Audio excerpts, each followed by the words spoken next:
गरजा रायगड सात संवाद या वृत्तवाहिनीत आपलं स्वागत आहे। तर चला पाहूया आजच्या घडामोडी। सेलिब्रेशन रिसॉर्टच्या कर आकारणीबाबत कागदपत्र सादर करण्याचे आदेश।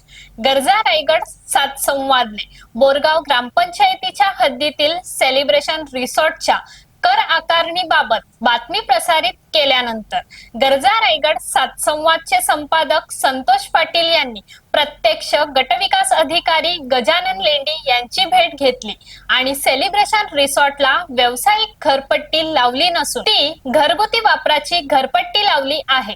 त्यावर गटविकास अधिकारी यांनी तातडीने बोरगाव सरपंच व ग्रामपंचायत अधिकारी यांना नोटीस काढली असून त्यामध्ये सेलिब्रेशन रिसॉर्टच्या कर आकारणीची माहिती व कागदपत्रे तातडीने पंचायत समिती कार्यालयात गटविकास अधिकारी यांच्याकडे सादर करण्याचे तात्काळ आदेश दिले आहेत। एकंदरीत गटविकास अधिकाऱ्यांनी तातडीने दिलेल्या आदेशामुळे या कर आकारणीमध्ये नक्की कोण दोषी आहे हे लवकरच समोर येईल। तर अशाच अनेक ताज्या घडामोडी पाहण्यासाठी गरजा रायगड सात संवाद या वृत्तवाहिनीला सबस्क्राइब करून बेल आयकॉन वरती क्लिक करा। धन्यवाद।